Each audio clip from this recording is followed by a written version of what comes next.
ẹ̀yin tèmi ṣe ẹ wà o, ẹ káàsán, ẹ̀rẹ̀kú ìsinmi èmi. Mo fẹ́ sọ̀rọ̀ àwọn èèyàn mẹ́ta kan. Mo fẹ́ sọ̀rọ̀ Sọjí Olówóyọ, mo fẹ́ sọ̀rọ̀ bàbá Genesis àtọ̀rọ̀ Bukky Jesse. Òní mo fẹ́ sọ ní ọ̀sán yìí. Ṣé ẹ mọ̀ pé èní gangan ló pé a month gẹ́rẹ́gẹ́ tí mo ṣe ṣáàtì lórí bàbá Genesis. Ipe kó ṣọ́ra fún Sọjí Olówóyọ, ipe kó ṣọ́ra fún Sọjí Olówóyọ, pé Sọjí ó fẹ́ wá ọ̀nà láti wó bàbá yẹn ṣubú ni. Ó ń ṣojú ayé sí pé òun nífẹ̀ẹ́ ni kò nífẹ̀ẹ́ Genesis. Mo dẹ̀ mọ̀ pé ilé tọ́lọ́run ti kọ́ ni bàbá Genesis, kò sí ẹ̀dá tó lè wò.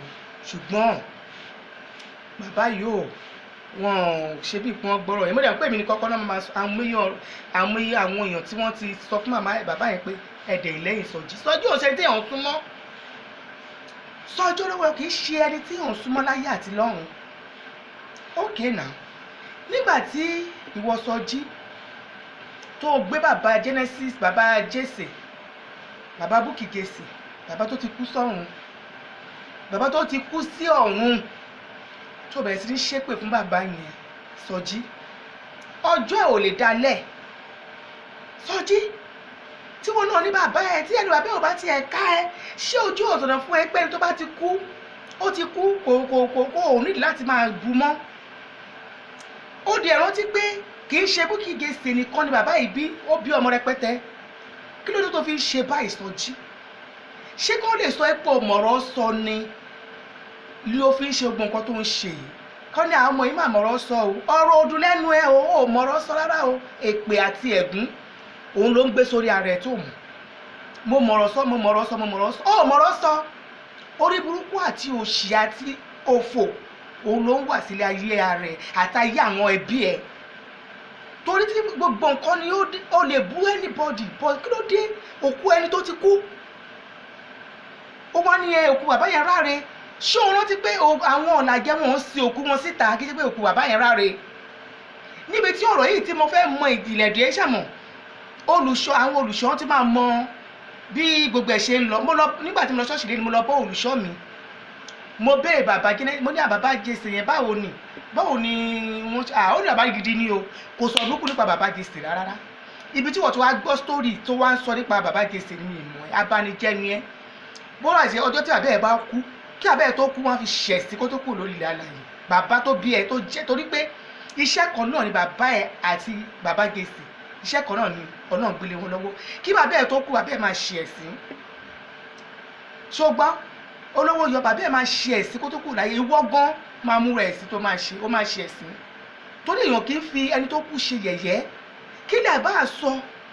O lè bú Bukky Jesse bó ṣe wù ẹ́, o lè ṣépè fún Bukky Jesse bó ṣe wù ẹ́. Kò yẹ òkan ayé, kò kọ́ anybody. Kí ló dé tó wá jẹ́ pé bàbá tó ti kú sọ, bàbá kó tó kú gan kì í ṣẹ́gbẹ́ bàbá ńlá ẹ̀?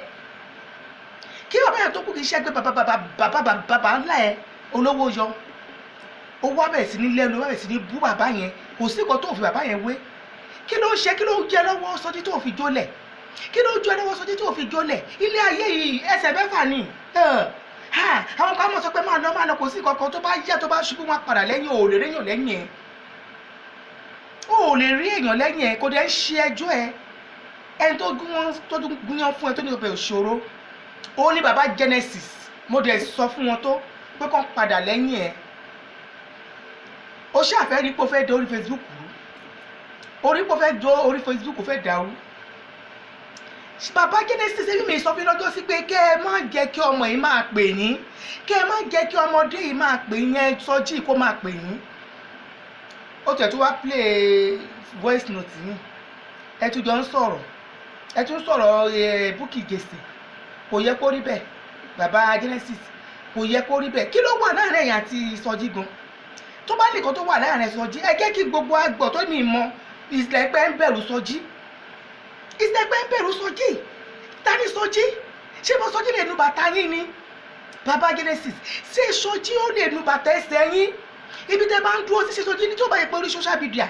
Èmi kan tí mo ń sọ̀rọ̀ yìí orí social media, mi ò ṣáà rí yín rí, mi ò ṣáà mọ̀ yín rí. Ṣùgbọ́n gbogbo bí a ṣe bá ṣe rí yín, tẹ́ ṣe ń ṣàánú ní gbogbo ilé táwa ń ṣe yìí.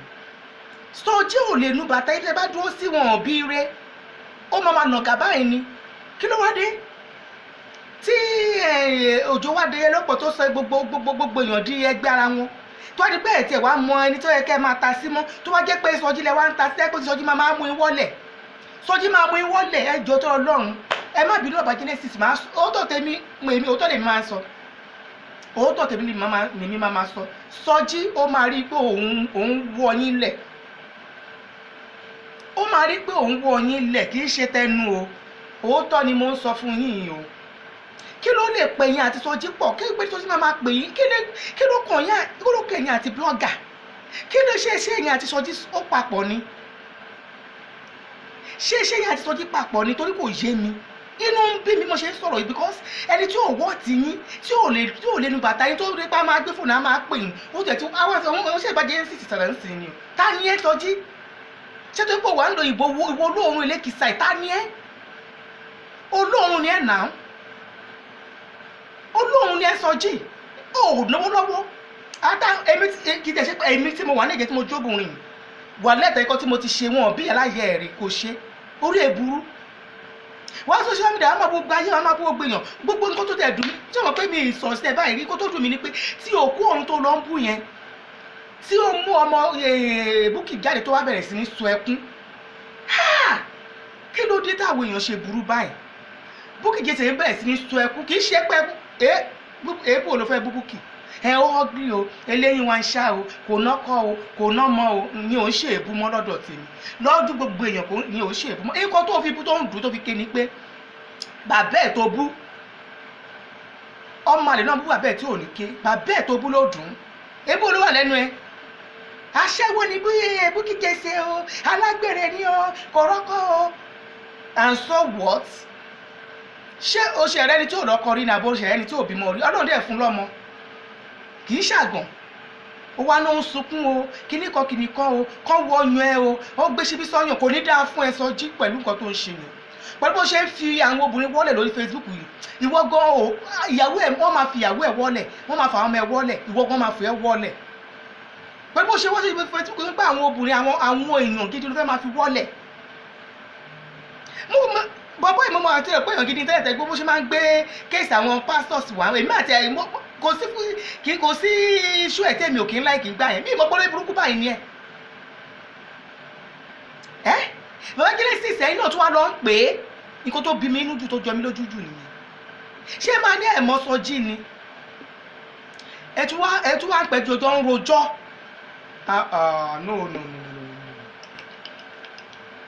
ó yà mí lẹ́nu mo ti gbọ́ ṣáàtì ẹ̀ ní ìsìn mo ṣe gbọ́ nálẹ́ àná mo ṣe wàá gbọ́ mo ẹ̀ọ̀kan mo ìgbọ́ mo wá gbọ́ ibi tó sọ pé òun àti Genesis sọ̀rọ̀ kíní kan why tí wọ́n tẹ̀ mọ́ pé ẹ̀fẹ́ bá Bukky ṣe mọ́ ìyún ò ní pé kẹ́ bá lọ́ máa rojọ́ fún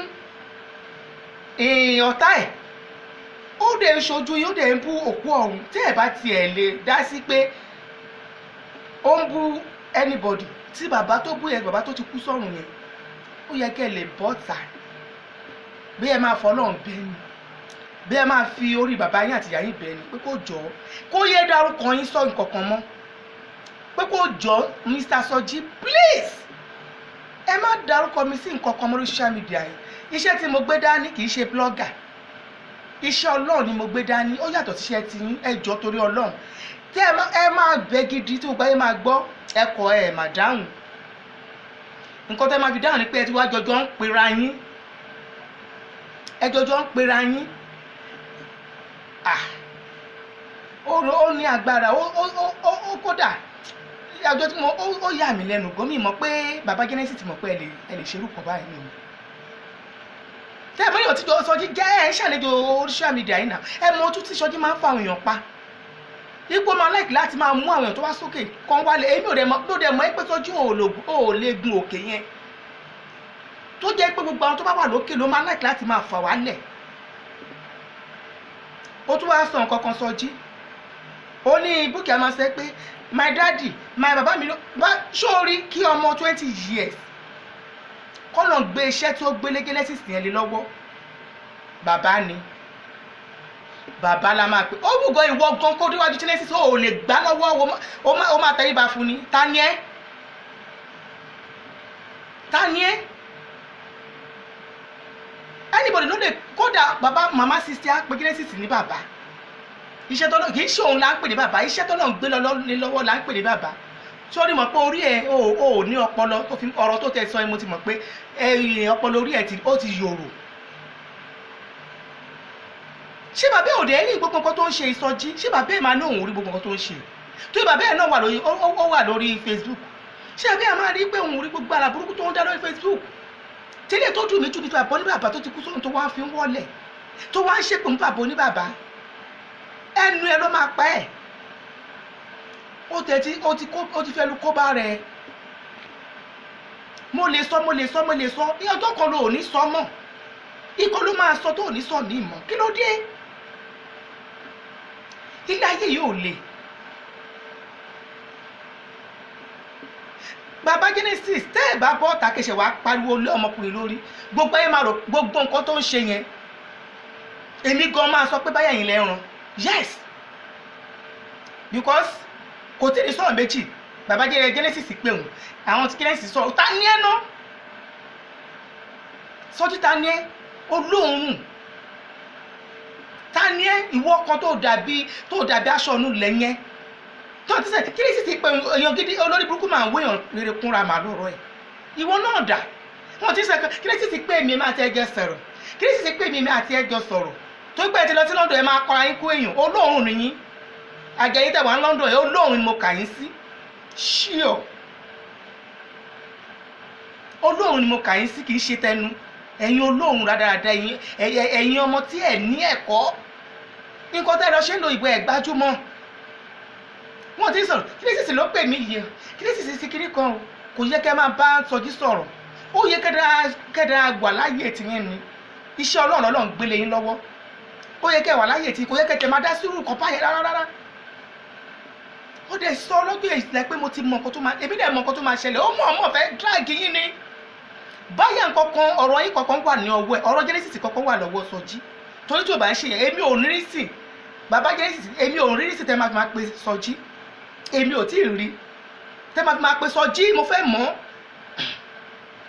tẹ́ máa fi máa pe Sọjí èmi fẹ́ mọ̀ kí ló dé tẹ́ máa pe Sọjí tẹ́lẹ̀ rí gbogbo nǹkan tó wà lórí Facebook débi pé wọ́n bẹ̀ sí ní Bukky Jesse ó ń wà bẹ́ẹ̀ mi ò mọ Bukky Jesse rí o èmi ò mọ rí but tí wọ́n bá rí òótọ́ rẹ̀ jẹ́ ká sọ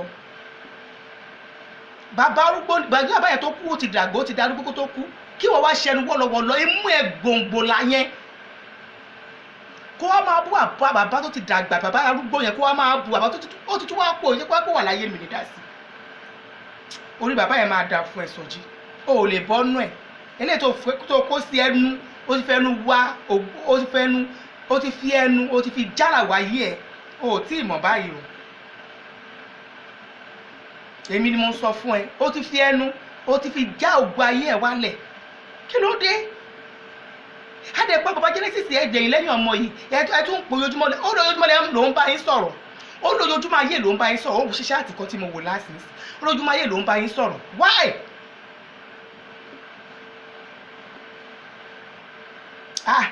ṣé ó tó nu bàtà yín ni àbí kí ni nǹkan tẹ́ ń gbé pọ́n gan pàápàá bàbá Genesis ẹ wò ẹ lọ bàtà kẹ́ ẹ sọ pé ẹ mọ Sọjí rí àìjẹ́ yẹn tó bá ṣẹlẹ̀ Facebook mi ò lẹ́yìn eléyìí ìsìn èmi ò sọ anything mọ́ ọ̀nà dẹ̀ rí inú mi ṣùgbọ́n màá fọwọ́ lé wọn báyìí màá máa wo nǹkan tó máa ṣẹlẹ̀ àwọn èèyàn gbogbo èèyàn tó wà lórí Facebook ló nífẹ̀ẹ́ ní bàbá Genesis gbogbo náà láìkì ní bó ẹ bá jẹ́ torí èèyàn kan ṣoṣo tí wọ́n bá jẹ́ kí gbogbo èèyàn wá kọ̀yìn sí tó máa sọ̀rọ̀ sí ní lọ́pọ̀lọpọ̀ tó máa dá sí ìṣòro tó kọ̀yàn because gbogbo èèyàn ló ń sá fún Sọjí lórí Facebook gbogbo èèyàn mo yẹ tí wàá gbọ́ pọ́n ní Òjó náà tún pe Sọjí Samuel Òjó ẹ tún pe wọ́n ní èmi ò gbàgbọ́ o nítorí mi ì tí ì rí bí tó mi ò tí ì wo ṣáàtì yẹn tó ẹ pẹ́ pe Sọjí lóòótọ́ ayé pé nǹkan mi ti wà ń bẹ̀ ayé pé nǹkan mi ti wà ń bẹ̀ gbogbo Sọjí kí wọ́n sọ fún ẹ gbogbo kéèsì tó wá ń gbé wá sórí Facebook yìí èmi ò tí wà rẹ́lẹ̀ tó ṣàṣeyọrí ń bẹ̀ tí Samuel Òjó àṣetì ló ṣe lórí ẹ̀ tí máa tí wọ́n ló ń bá ọmọ school ẹ̀sùn àṣetì ló ṣe lórí ẹ̀, tí Kàsálí àṣetì ló ṣe lórí ẹ̀, tí ò bá ṣe pé bàbá ìyá Ẹsábọ́ọ̀dù tó handle ẹ̀ at last ó láṣeyọrí náà. Mú kẹ́sì tó ṣe àṣeyọrí rí, ó máa ṣe dọ́nà ló máa takú, ó máa ṣe dọ́nà, èyí máa ń fọ́dọ̀ ẹ̀gọ́, ó máa ṣe dọ́nà jẹ́ agbẹ̀dẹ kan ló máa takú, ló máa stop, ó láṣeyọrí kókó sì lọ. Tó bá jẹ́ pé kéèsì kan lèèyàn handle ẹ̀ kí gbogbo èèyàn mọ̀ pé ẹ̀ǹdì ẹ̀ lélẹ́yìí, àṣeyọrí wo ló ní, kí ló wá ń sọ fún wa lórí Facebook? Ìyàlẹ̀ wo ló wá ń sọ fún wa lórí Facebook ẹ kìnìkan kó sì lọ Sọjí, kí ló dé? Wàhálà dé wá èdè máa láì kí wàhálà máa ṣẹlẹ̀ ojoojúmọ́, kí ló dé? Ẹ̀yin nìkan lè wà lórí Facebook ni, ìwọ nìkan. Pásítọ̀ Kọ́lá gan kò ṣètò ẹ, ọmọkùnrin yẹn kò ṣètò ẹ rárá, ìwọ nìkan lórí Facebook ni. Ìwọ ló máa bọ́ ọkùnrin jà, ló máa bọ́ obìnrin, àwọn obìnrin ló tẹ̀ wá rògbò lọ́wọ́ ẹ̀, wọ́n sàsí ẹni, kí ló dé? Nǹkan tí máa sọ lórí Genesis àti Sọjí ní òun ni mo ti sọ yìí. Bukky Jesse, sórí nǹkan tẹ́mi fẹ́ sọ fún Bukky Jesse, tó bá wù ẹ́ kó gbọ́, tó bá wù ẹ́ kó má gbọ́, èmi á sọ tèmi. Kò sẹ́ni tó ń bọ́ mi, kò sẹ́ni tí ó ṣe kiri tó ń bọ́ mi, kò sẹ́ni tó ra dátà fún mi. Lórí ọ̀rọ̀ Genesis for now, Bukky Jesse dá dúró, kò yẹ Bukky Jesse. Ẹ̀wọ̀n nǹkan tí máa bá àbúrò mi sọ, tí máa bá ẹ̀gbọ́n mi sọ, tí máa bá ẹbí mi sọ, òun ni mo ń sọ fún ẹ nísìn. Torí nǹkan tó lè máa mú Sọjí máa bú bàbá ẹ̀ kí bàbá Genesis má dẹ̀ lè sọ pím, kẹ́ pé ìṣẹ̀ tó máa sọ pí wọ́n tún gbé kan tó jọ ń pera wọn ni. Ò bá tẹ pause lórí ọ̀rọ̀ Genesis yìí, ìyẹn ò ní pé kó bá Genesis jà o, ìyẹn ni kó má gé bàbá ẹ̀ ní Olúwa o. Ṣùgbọ́n àbọ̀rọ̀ là ń sọ fọmọlúàbí o, tó bá dé inú ẹ̀ á dín kíni á dodidi. Nǹkan tèmi ní láti sọ fún ẹ nìyẹn, Bukky Jesse. Ìfẹ́ kò nífẹ̀ẹ́ mi kì í ṣe dídán. Tí bá nífẹ̀ẹ́ tó bá nífẹ̀ẹ́ mi, máa bá tèmi lọ. After all, ẹ̀ ń ṣe family now. Tó bá jẹ́ pé bí o ṣe báyìí sí wọn ni, táwọn fẹ́ máa ṣe bí pé bóyá ó ní I don't understand mi mọ́ mo ṣe lè put ọ̀rọ̀ yẹn. Nǹkan tèmi máa sọ fẹ́ ni pé tẹ pause níbi tó dé yẹn. Genesis ògiri kan Ọlọ́run rínú ẹ̀, ó mọ̀ pé inú kan ló lò sí ọmọkùnrin yẹn, sí bàbá wa ní Olúwa, bàbá Genesis. Tọ́nà bá dàgbà pé bóyá ibi tí ó ṣe dé yẹn ìgbèbẹ̀ náà ni. Ẹ dúró náà, ilé ayé kò ṣe fi tagbára mú. Ẹ̀wù tó bẹ yìí sí nìsín, ẹ ń fẹ́ ni, ó ń do ni. Tí Genesis ò dẹ̀ fẹ́ Bukky Jesse, ẹ máa sọ nǹkan tójú yóò rí. Ìbàjẹ́ èèyàn náà kọ́ nìyẹn, ó ń fẹ́ ni o, ó fẹ́ kó fẹ́ òun ni o, ó ṣe kinní kan o. Tó bá jẹ́ pé ó ń fẹ́ ni, ṣé ìyàwó Genesis kò ti ní sọ̀rọ̀ síta pé ó fẹ́ wẹ́ gbọ́kọ̀ òun, kò sí nǹkan tó jọ. Bọ̀ níbi tó dé ìtìtọ́ náà bá sọ pé ibi tí ẹ máa jọ bára yín dé nìyẹn, bàbá àtọmọ ní Olúwa. Ẹ dúró sáyé ẹ̀, kí bàbá náà dúró sáyé. Ìyẹn ò ní pé kẹ́ ẹ bára yín jẹ, ìyẹn ò ní pé kó bú wọn, ìyẹn ò ní pé kẹ́ ríra yín kẹ́ má kiri, ìyẹn ò ní pé kẹ́ má. But wá gé èmi, nǹkan tẹ́mi lè ṣe, nǹkan tẹ́mi lè ṣe lèmi sọ fún ẹni. Torí èyàn ò lè du ẹrù ẹlẹ́rù sórí kó fa tiẹ̀ lọ́wọ́. Èyàn ò lè máa bú bàbá mi, bá tó dẹ̀ jẹ̀lé mi lórí, tó dẹ̀ ti kú, tí ń ṣe ọmọdé, tó ti kú tí ń ṣe 15 years. Kí èèyàn kọ́ lórí burúkú ọmọ kan wá bọ́ síta kó máa bú bàbá tèmi, kí ẹni tí mo dẹ̀ pè ní bàbá ní Olúwa kọ́ máa tún jọ sọ̀rọ̀. Èmi Kẹ́mi Bùkọ́lá o, bẹ́ẹ̀ tó pé ìlú tí mo ti wá ni irú ò lè ṣẹlẹ̀ sí mi. Kò sí pé mi àti ń tọ̀ ṣe lè súnmọ́ra tó, oníkálùkù àlọ́ rẹ̀ ni. Ọ̀rẹ́ òun ṣe dídán, ìfẹ́ ló wà ń bẹ́ẹ̀ pé bàbá mi ò kí ní ìfẹ́ ṣì ni. Kò sẹ́ni tí yóò jẹun nílé ẹ̀, kò sẹ́ni tó Ọlọ́run ò ṣe fún wa eléyìí tó bá pé tòun ò tóun ló kù. Sọ ọ̀rọ̀ mi ò rí ju báyìí lọ. Ẹ̀yin tèmi, tó bá di alẹ́ a máa ṣe program tá a máa ṣe ní ọjọ́ Sunday yẹn náà. Ẹ̀yin tẹ́ bá fẹ́ bá mi dòwò pọ̀ o, ẹ gbéṣẹ́ wá, clearing lèmi ń ṣe. Owó la fi ra dátà, owó la fi ń ṣe gbogbo ẹ gbéṣẹ́ wá. Kẹ́mi Bukola 59@yahoo.com ẹ̀yin bọ́ọ̀sì mi. Èèyàn kan ni mo ti ẹ̀ṣẹ̀ rí mẹ́sẹ̀jì ẹ̀ ní àná àárọ̀ yìí nígbà tí ọ̀kan sọ pé òun tó ń pè mí tó sẹ́ndì pé òun ti ń lè mi mo wá rí titi ẹ̀ náà. Ẹ̀yin tẹ̀dẹ̀ èèyàn kan ti fún nínú social media ní ìsìn mo dúpẹ́ àwọn tó ń fún mi níṣẹ́ àti réyàn kan méjì tó ti fún wa níṣẹ́. Ẹ̀yin tẹ̀dẹ̀ fún mi níṣẹ́ Ọlọ́run máa fẹ́ ti yín o, ìyà ò ní jẹ yín, ebi ò ní pa yín o. Ẹ̀yin tẹ̀dẹ̀ tó fẹ́ fún mi níṣẹ́ náà ẹ̀yin bọ́ọ̀sì mi o, tó bá yá mo máa fi nọ́mbà mi lẹ̀ àsìkò tí ì tó ni. Ẹ ṣé mo dúpẹ́ o, bye for now.